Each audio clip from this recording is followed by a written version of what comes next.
नूर, और अभी प्रोग्राम के सेगमेंट में हम मुआशी सूरत हाल के बारे में बात करेंगे। जी, ये जो हुकूमत की जानिब से, हुकूमतें वैसे तो सारी दावे करती हैं और उनके मंशूर का हिस्सा भी होता है, ये नारों की हद तक ही होता है वैसे, कि इकॉनमी को बेहतर करेंगे, मुआशी सूरत हाल बेहतर हो गई, डॉलर नीचे आ गया, रुपया ऊपर चला गया, आवाम को ये रिलीफ दे दिया, महंगाई कम हो गई, ग्रोथ इतनी ज़्यादा है, रोज़गार के मौके पैदा किए। तो ये हो क्या रहा है असल में, ऑन ग्राउंड इसकी हकीकत क्या है, किया जा रहा है? तो ये तमाम तर सूरत हाल जानने के लिए हमारे चैनल के रूह रवा हैं और वैसे भी फील्ड में मौजूद होते हैं। इकॉनमी की जो सूरत हाल होती है, जितने भी इश्यूज़ होते हैं, महंगाई हो चाहे कोई भी सूरत, आवाम को रिलीफ देने की बातें हों, तो उनकी काफ़ी गहरी नज़र होती है। फील्ड में रहते हैं सारा दिन, रिपोर्ट भी करते हैं, ख़बरें भी देते हैं, आपके जो इश्यूज़ होते हैं उनको हाईलाइट भी करते हैं, हमारे ज़रिए हम आवाज़ उठाते हैं और उनको ऐवानों तक पहुँचाया जाता है। तो आज मॉर्निंग शो के सेट पर मेरे साथ मौजूद हैं जी अशरफ मेहताब साहब। अशरफ साहब कैसे हैं आप? मैं बिल्कुल ठीक ठाक। अशरफ साहब, मुल्क की मुआशी सूरत हाल इस वक्त क्या है? पहले से बेहतर है, कोई कमी है, बेशी है, क्या है ऑन ग्राउंड, हो क्या रहा है? देखिए, अगर तकाबली जायजा लिया जाए 2-3 साल पुराना, तो उससे तो बहुत बेहतर है। अच्छा, इस हवाले से बेहतर है कि हमारा रुपया जो है पिछले 2-3 साल से स्टेबल है। अच्छा, उसमें कोई गिरावट नहीं आई। जिस तरह से पहले आपको पता है कि जब साबका नवाज शरीफ की गवर्नमेंट थी वो गई, तो उस वक्त भी तकरीबन रुपया 90 रुपये पे था जब वो थे हुकूमत में। फिर वो जब चली गई तो 124-25 पे आ गया डॉलर जो है। लेकिन उसके बाद इतनी तेजी से वो डॉलर को पर लगे कि कोई रोक ही नहीं सका उसको। बल्कि उस वक्त के हुक्मरानों ने कहा जी खुला छोड़ दे इसको। खुला छोड़ा तो उसका नुकसान आपने देखा फिर क्या हुआ। हमारी मीशत जो है वो जमीन बोस हो गई। मुल्क जो है तकरीबन वो डिफॉल्ट की करीब बल्कि होने वाला ही था, आ गया। तो फिर उसके बाद जब उनकी गवर्नमेंट गई तो फिर अब ये नई गवर्नमेंट आई है, तो इसने कुछ जो है हमारी जो ताकतें हैं बड़ी, इन्होंने मिल के तो पहले तो मुल्क को डिफॉल्ट से निकाला, उसके बाद रुपये को स्टेबल किया। और जो वही रुपया जो तकरीबन डॉलर था 350 रुपये पे तक चला गया था, और लोगों को जो एलसी खुलवाने के लिए भी डॉलर में यसर नहीं था, और वो ब्लैक में बैंकों से और इधर उधर से लेते थे। अब वो ऐसा सूरत हाल नहीं है, वो 350 से नीचे आया और अब 282, 83, 84 पे घूम फिर रहा है। अब चूंकि इसमें इस्तेहकाम आ चुका है, अब आने वाले दिनों में जो अगला जून है उसमें मजीद ये स्टेबल होगा हमारा जो रुपया है, और डॉलर हो सकता है कि कमी बेशी उसमें कमी आनी शुरू हो जाए। उसकी सबसे बड़ी वजह यह है कि हमें पहले कोई भी कर्जा देने को तैयार नहीं था, कोई मुल्क भी। हमारे अपने भी दोस्त है, वो भी इनकार कर गए और उन्होंने कहा जी IMF कर्जा देगा तो आपको मिलेंगे, क्योंकि वो एक गारंटी है, गारंटर है, और IMF कोई हम पे एहसान नहीं करता, कर्जा देता है। वो हम उसके मेंबर हैं, इसलिए उसने मेंबर ममालिक जो होते हैं उनको देना होता है कर्जा। सिर्फ उनकी जो कंडीशंस हैं उसके हवाले से परेशानी रहती है। लेकिन आप ये भी कह सकते हैं, आप आम बैंक में जाए जाके कर्जा लेना, तो क्या करेंगे? वो सबसे पहले पूछेंगे जी आपकी आमदन कितनी है, वापसी कैसे होगी। लेकिन जो वो कर्जा लेगा उस पर बोझ होगा ना, उसका वो बोझ आपका, अगर आप कर्जा ले रहे हैं तो उसका बोझ मेरे पे नहीं होगा ना, वो अवाम पे अल्टीमेटली उसका बोझ आता है ना। बोझ इस सूरत में देखिए, कंडीशंस आप कह रहे हैं ना, वो बहुत मैटर करती हैं। जब रियासत की बात करते हैं तो वही रियासत और हुकूमतें जब कर्जा लेती हैं तो अवाम को नहीं, वो हालात स्टेबल देखिए, पाकिस्तान के पिछले 78 साल से जो हालात है वो स्टेबल नहीं रहे। तो कब होंगे? किसी गवर्नमेंट को 2, 2.5, 3 साल से 4 साल से ज्यादा वो अरसा नहीं मिला। अच्छा, लेकिन अब उम्मीद की जा रही है कि अब ये 5 साल पूरे करेगी ये गवर्नमेंट। क्या इकदाम किए हैं, क्या पॉलिसीज बनाई हैं? पॉलिसी ये बनाई है कि जैसे मैंने आपको बताया कि अब कर्जा जो है उसके हुजम में कमी आई। अच्छा, जो पहले आज से 3-4 साल पहले उसका हुजम था तकरीबन कोई 76-74% जो हमारी GDP है उसके बराबर था। अब उसमें थोड़ी सी कमी आई है। इसी वजह से आई है कि इनकी की जो इस हवाले से पॉलिसी हैं कर्जा लेने के, और दूसरा जो इक्तिसादियात के हवाले से वो कदरे बेहतर है। अभी वो आइडियल सिचुएशन मैं नहीं कह सकता, ना कोई भी कह सकता है कि बड़ी आइडियल सिचुएशन। तो IMF की नई किस्त जो है वो कब जारी हो रही है? अभी ये उनको जो मिली है, ये तो हमें मिली है। दूसरा जो कह सकते हैं कि जो मौसमी तगय्युरात हैं और बाकी जो चीज़ें हैं उसको जो वादे वईद किए गए थे उसे, अब हमें 2 किस्तें इकट्ठी मिलनी है आने वाले वक्त में 26 में। और उसके बाद IMF से हम यही हुकूमत कह रही कि हम जान छुड़ा लेंगे, फिर नहीं लेंगे कर्जा। उसकी वजह यह है कि हमारा देखिए हुकूमत वक्त का दावा है। हाँ, दावा है। और इसमें कुछ फैक्ट नजर भी आ रहे हैं कि इस वक्त फॉरेन रिजर्व आपके जो है $20 अरब से ज्यादा हो गए। जब ये गवर्नमेंट आई थी 4 अरब डॉलर के थे, वो चंद दिन के होते हैं 4 अरब डॉलर इतने बड़े मुल्क के लिए, वो कोई 2-3 हफ्ते का होता है बैक पे जो खर्चा करना होता है उस पर।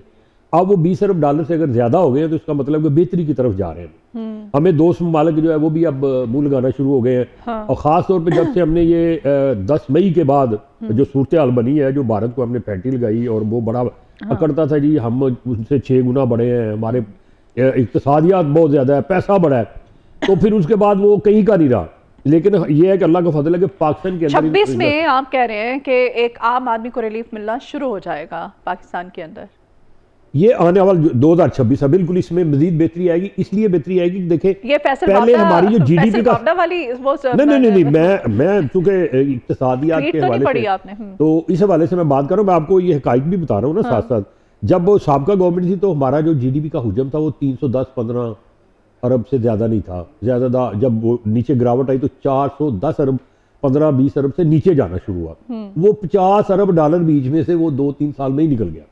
अब फिर से वो जो हमारा चूंकि बेहतर हुई है सूरत हाल, फॉरेन रिजर्व बेहतर हुए हैं, हमारी तरसीलात बहुत ज्यादा महंगाई क्यों रोज बरोज बढ़ती जा रही है? महंगाई देखिए मुझे ये बता दें, सीजन के लिहाज से महंगाई होती है। अब जो सीजन आता है जिसमें उसमें गर्मियों में क्या बड़ी कोई सस्ती सी चीजें को महंगाई नहीं थी कि अब सर्दियां आई हैं, सीजन चेंज हुआ तो देखिए चीनी की कीमत नीचे आई है। अब चूंकि चीनी आना शुरू हो गई है ना, स्टॉक आना शुरू है, ये होता है वो उन्होंने स्टॉक कर ली थी ना, वो जिन्होंने ब्लैक में बेची, मुनाफे कमाए, स्टॉक वो भी सारा कुछ सामने आया ना, वो सारा कुछ सामने आया, सब वो निकाल रहे हैं ना। मेरी बात आप ये तो ना कहना कि सीजनल है, ये तो माफिया है पूरे का पूरा। माफिया तो है, ये माफिया हुकूमतों के अंदर है। मैंने एक दफा पहले भी आपके प्रोग्राम में कहा था कि जब माफिया होता है उसको कंट्रोल करना मुश्किल नहीं होता, जब वो अशराफिया बन जाती है ना फिर काबू नहीं आते वो, क्योंकि अशराफिया बनती है तो वो फिर इन्हीं अवानों में चली जाती है और इन्हीं के साथ बैठ जाती है। तो फिर क्या रिलीफ दे रहे हैं? पहले उसकी कीमतें कहाँ आसमान पर ले जाते हैं, फिर उसमें अगर आप 5-7 रुपए कमी कर देते हैं तो ये क्या रिलीफ है? आप इसी तरह से पेट्रोलियम मसनूआत हैं, आप जब कीमतें बढ़ाने पे आते हैं तो आप 25-25 रुपए बढ़ा देते हैं।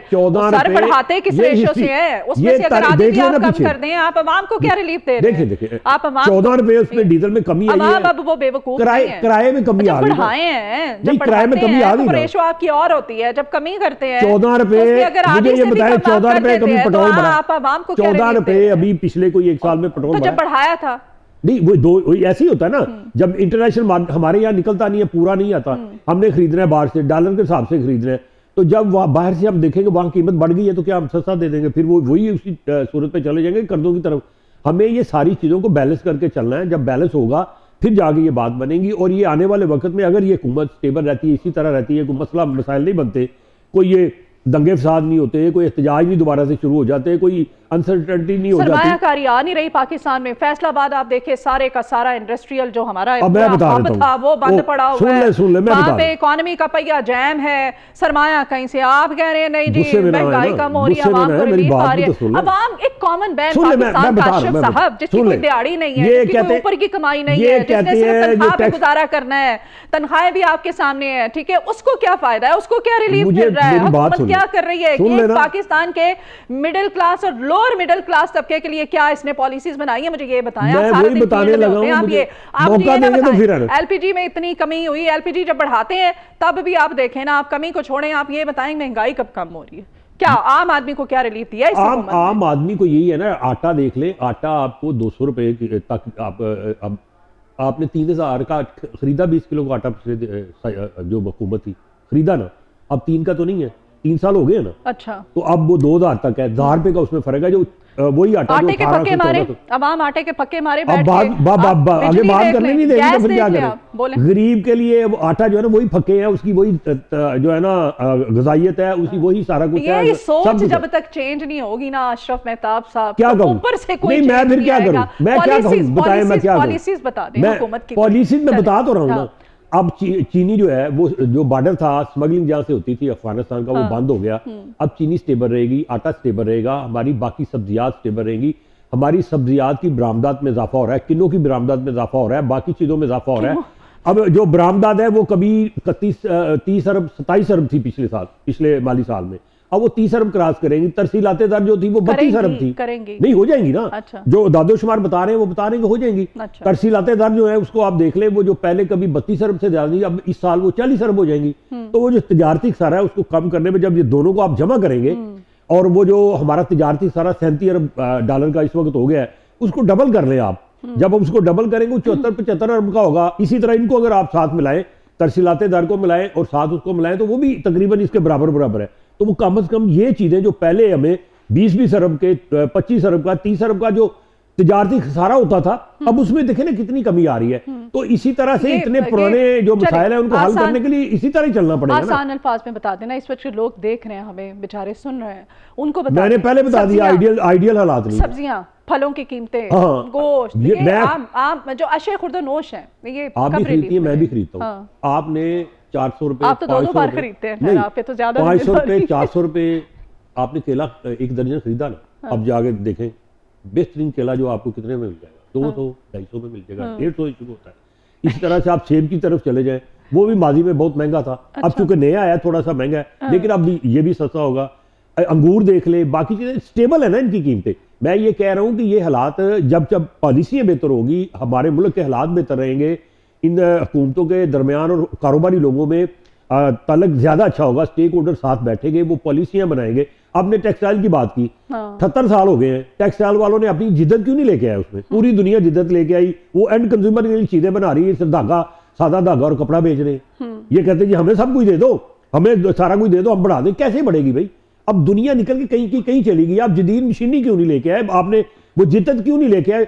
अब देखें ना 4-5 बड़े ग्रुप हैं, वो माशाल्लाह वो फ्लरिश कर रहे हैं और वो एक्सपोर्ट कर रहे हैं अपना जो है, जो एंड कंज्यूमर के लिए वो चीज बनाते हैं, जो उसमें उन्होंने बेहतरी लेके आए हैं। तो ये हमारी जो आप पावर लूम्स कहती हैं, अब पावर लूम्स का मुझे बताएं कौन सा जमाना रह गया? पावर लूम जो पुरानी खचा खच ठक ठक ठक वाली, अब कहीं किसी मुल्क में है वो?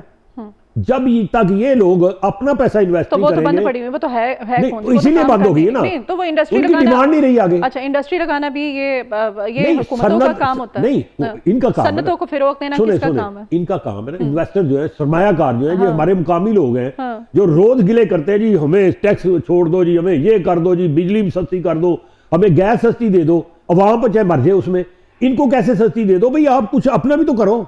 जब चौथा प्रायोरिटी है इनकी, चौथी प्रायोरिटी है। आप कहना चाह रहे हैं कि ताजिर तबका चाहता है कि हमें रिलीफ दिया जाए और अवाम के ऊपर बोझ डाला जाए, वो अवाम पे पड़ता है। ये जब तक ये ठीक नहीं होगा, ये ऐसे नहीं होगा। अब देखें होलसेलर है और ये मैन्युफैक्चरर है, ये डीलर जो है, ये कितना टैक्स देते हैं? इनकम टैक्स की मैं बात कर रहा हूँ।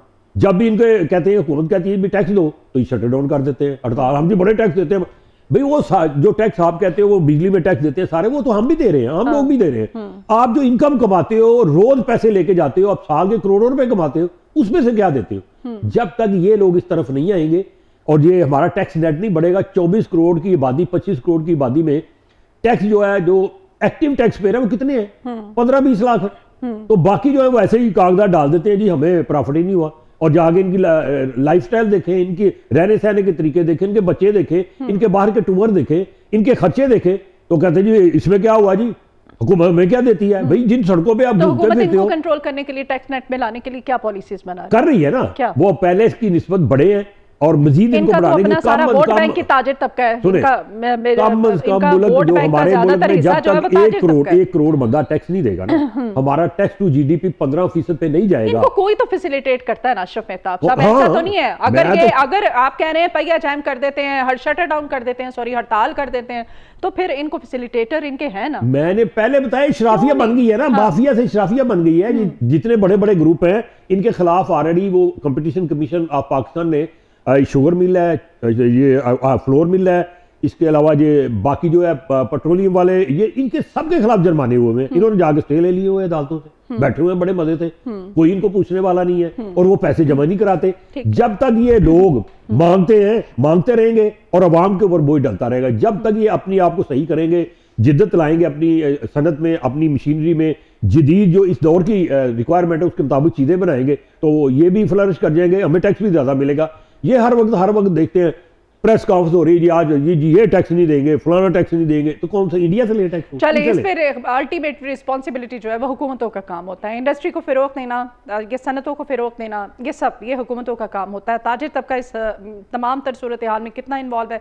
बहुत शुक्रिया, आपने ब्रीफ किया अशरफ मेहताब साहब जी। आज हमारे मॉर्निंग शो में हमारे साथ थे। आज के इस मॉर्निंग शो से इजाज़त दीजिए, अपना बहुत ख्याल रखिएगा। Good morning.